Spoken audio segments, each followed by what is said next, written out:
এখানে মাছ নিলাম, মাছ রান্না করব কষিয়ে। এখানে ডিম নিলাম, সাথে ডিম দিয়ে দিব।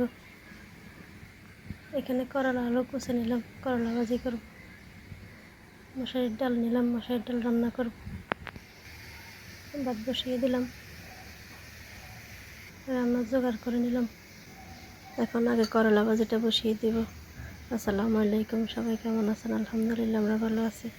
আজকে আবার নতুন একটা ভিডিও নিয়ে আসলাম। এই করলাগুলো নিয়ে নিলাম, এখন মশলাপাতি দিয়ে বসিয়ে দিব। এই যে সব মশলা দিয়ে দিলাম, এখন চুলায় বসিয়ে দিলাম। একটু নুয়ে আসা পর্যন্ত জাল করব। নুয়ে এসে গেছে, এখন করলাগুলো একটু নেড়ে দিব, মশলার সাথে ভালোভাবে মিক্স করে নেব। মিক্স করা হয়ে গেছে, এখন জাল করবো বেশ কিছুক্ষণ। ভাতটাও ভালো এসে গেছে, এই করলাটা অনেকখানি নিয়ে গেছে। আবার একটু নেড়ে দিলাম, দিয়ে দিলাম কাঁচামরিচ, দিয়ে দিলাম জিরা ধনিয়ার গুঁড়ো। এগুলো দিয়ে একটু মিক্স করে নিলাম। আবার কিছুক্ষণ জাল করে নেব হওয়া পর্যন্ত। এই করলা ভাজি হয়ে আসছে, আর একটু হবে। এদিকে ভাতটা হয়ে গেছে, ভাতের মাছ একটু দিয়ে দিব। এখন ডালটা রান্না বসিয়ে দেব। ডালের মধ্যে একটু লবণ দিয়ে দিলাম, হলুদের গুঁড়ো দিয়ে দিলাম একটু রসুন বাটা। এগুলো দিয়ে মিক্স করে এখন বেশ কিছুক্ষণ জাল করছি। এই করলা ভাজিটা হয়ে গেছে, নামিয়ে নেব। অনেক সুন্দর হয়েছে করলা ভাজির কালারটা। এখন মাছ রান্নাটা বসিয়ে দেব। এই যে মাছের মধ্যে দিয়ে দিলাম এক এক করে মশলাগুলো। এভাবে কষিয়ে রান্না করলে মাছটা খেতে অনেক মজা লাগে, আমার কাছে মজা লাগে। মাঝে মাঝে এভাবে রান্না করি। মশলা করা হয়ে গেছে, এখন মাছগুলো ভালোভাবে মিক্স করে চুলায় বসিয়ে দিব। বসিয়ে দিলাম চুলায়, এখন জাল করবো বেশ কিছুক্ষণ। এদিকে ডালটাও ভালো কষে গেছে, ফুটে আসছে, আর একটু ফুটবে। মাছটাও ভালো কষে গেছে, এখন নেড়ে দিব, একটু মিক্স করে দিব ভালোভাবে।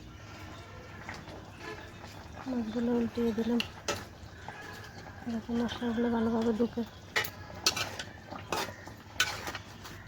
অনেক সুন্দর হয়েছে মাছের কালারটা। এখন আবার বেশ কিছুক্ষণ জাল করব।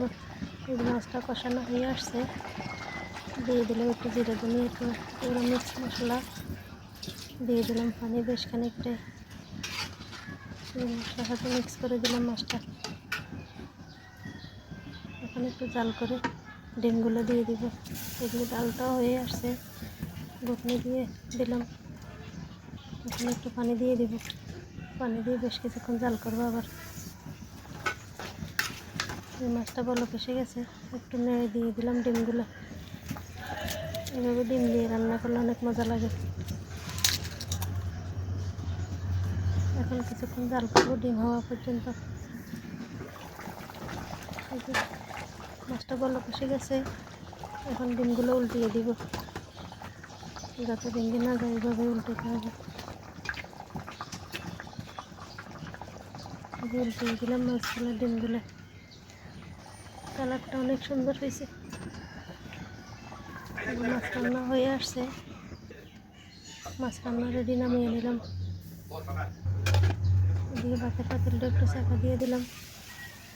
এদিকে ডালটা হয়ে আসছে, ডালটা এখন নামিয়ে নেব। ডালের মধ্যে দিয়ে দেবো এখন বাগার পেঁয়াজ রসুন দিয়ে। হয়ে গেলে রান্না শেষ, রান্না কমপ্লিট। এই ছিল আজকের রান্না। এখন খাওয়া দাওয়া করব। আজকে এ পর্যন্তই। সবাই ভালো থাকবেন, সুস্থ থাকবেন। যে যেখান থেকে ভিডিওটা দেখেন, ভালো লাগলে লাইক কমেন্ট করবেন। আল্লাহ হাফেজ, সবাইকে অনেক ধন্যবাদ। আসসালামু আলাইকুম।